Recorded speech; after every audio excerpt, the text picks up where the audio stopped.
أين دور الإعلام الوطني في مواجهة مؤسسة الانقسام؟ أولا لا أعرف إذا يصح أن نسميه مؤسسة الانقسام، ولكن دور الإعلام أعتقد أن الإعلام هو جزء من المنظومة الاجتماعية والسياسية الشاملة التي أفضت إلى الانقسام وما تبعه من تشرذمات في مختلف مناحي الحياة طالت للأسف وبشكل أساسي الإعلام الفلسطيني. فالإعلام هو مسبب وهو تأثر أيضا بالانقسام الحاصل، وأعتقد أنه خلال الفترة منذ الانقسام وحتى الآن لم نلمس أي دور إيجابي حقيقي للإعلام في الخروج من هذه الحالة.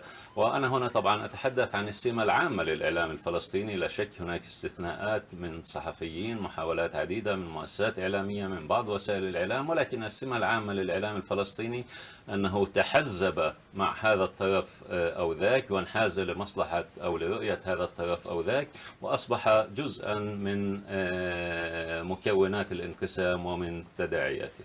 هناك يعني معلومة منشورة ويعرف الكل أن التلفزيون الرسمي هو تلفزيون لحركة فتح، وهذا كلام مغلوط ويجب أن تتضح الصورة. التلفزيون الفلسطيني والهيئات الرسمية هي هيئات وطنية رسمية وليست هيئات حزبية، لكنها رضيت لنفسها أن تكون في جيب طرف سياسي مثل حركة فتح.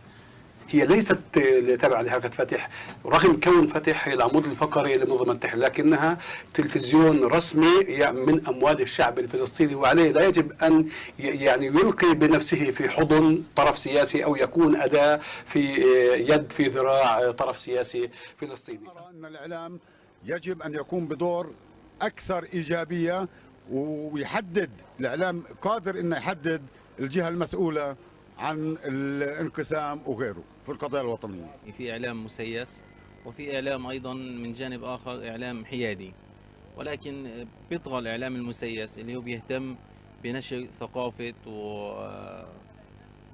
ورؤى الحزب السياسي اللي بيتبع له بغض النظر عن القضية اللي بيحتاجها الشعب الفلسطيني واللي بيتطلع إنه يسمع لها.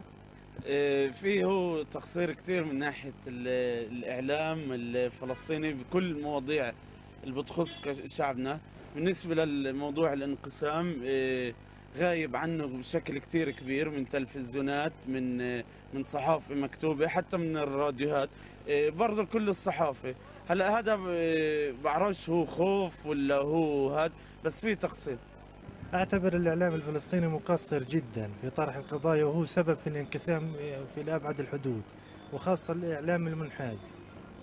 وكثير من الإعلام الفلسطيني منحاز لجهات معينة ويطبق أنظمتها وشروطها. للأسف الشديد الإعلام الفلسطيني أصبح مسيس، لأنه لكل فصيل أصبح إذاعة وفضائية وراديو خاص ومذيع خاص وناس تعمل لصالح هذا الحزب، ونسيوا القضية العامة، نسيوا المصلحة الشخصية، المصلحة العامة اللي بتخص كل الشعب الفلسطيني. مثلا كقضية إنهاء الانقسام ما حدا بيحكي فيه ولا حدا جاد بإنهاء الانقسام، بس شاطرين إنه بالمهاترات الإعلامية والمناكفات الإعلامية، وحماس تتهم فلان وفلان يتهم فلان، وهكذا عودونا منذ 7 سنوات انه الاعلام اصبح مسيس. المجتمع الفلسطيني هناك بطبيعة الحال قضية الاحتلال والصراع مع المحتلين.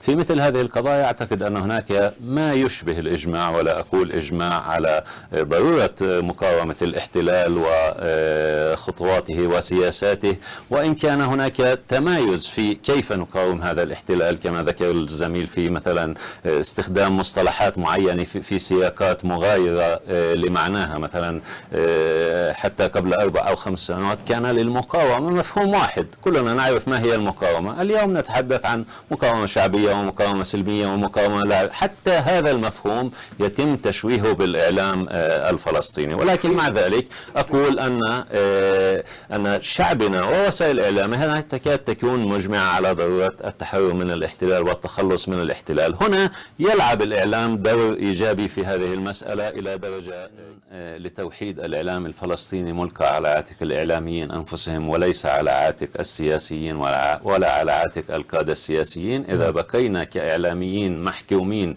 للرأي السياسي وللمستوى السياسي سنبقى منقسمين، ولكن ما علينا فعله هو أن نوحد أنفسنا أولا كإعلاميين. وهناك مشروع طرح ويتم تداوله بين وقت وآخر كيف نوحد الجسم الصحفي، بحيث أن الصحفي يتمسك بمهنته، بأخلاقيات مهنته، بأصول وقواعد مهنته، ويغلب ذلك على مصلحته أو موقفه الخاص. هل يمكن فعل ذلك؟ نعم يمكن فعل ذلك إذا ما توفرت الإرادة الصادقة والإرادة الجدية عند الجسم الصحفي بمجمله.